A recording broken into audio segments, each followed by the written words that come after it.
Hey there, it's Michael, and want to do a quick video to just show you the invitation and challenge matrix in case you're wanting to or needing to have to review it in an upcoming huddle. So let me take over the whiteboard and then I'll go from there. I'm going to try to do this in about 4 to 5 minutes because usually that's kind of the time frame that we're looking for.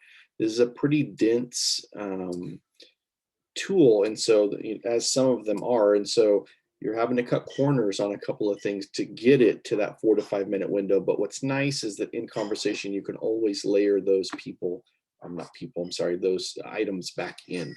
And so here we go. So Jesus discipleship model is highly effective. And so as we study what he does throughout the gospel, he does some amazing things. The first thing that he does is he offers high invitation. And so that means that he gives like very close access into his life.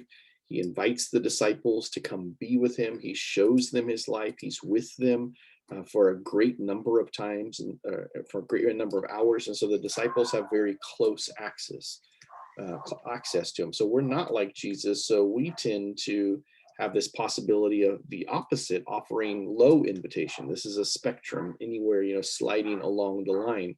At the lowest level, this is, I'm closed to connectivity. I'm not available. So if somebody was wanting to, model their life after yours and it was low invitation, they wouldn't have accessibility that way because of it. We can put this kind of other almost opposite type of attribute that Jesus does, and he offers high challenge to people. And so this means that he doesn't allow people to stay where they are. That may be that he challenges them to take a step forward. Maybe he challenges them by correction. There's a whole bunch of way that challenge can come into play, but what it is he's not allowing them to stay, and he's calling them to their kingdom best. Again, as we look at how we might operate in there, some of us maybe operate from a low challenge perspective because maybe we're afraid that people will respond negatively, or maybe somebody has kind of a big personality and ours may be small. So there's a lot of reasons why we may tend to operate more on the low challenge side of it. When Jesus does high invitation and high challenge, what happens is this creates this discipling quadrant. This is an area where multiplication is happening. The growth that we would want to see in our churches or context happen takes place around Jesus because he calibrates high invitation and high challenge. He gives challenge when it's appropriate. He gives invitation when it's appropriate. And he's really an artist with both of these. And it brings great breakthrough. What happens is it creates this empowered culture around Jesus. When people come near him, they are empowered and they're stepping up and they're growing and transformation takes place. In the upper left-hand corner, when we operate at high invitation but low challenge, what happens is that we tend to then create this kind of chaplaincy quadrant. The people in those environments really experience this as a cozy culture. So they love being here.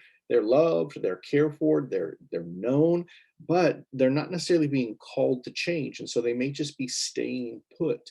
And again, that may be a chaplaincy model for how maybe you as a leader are leading that space out.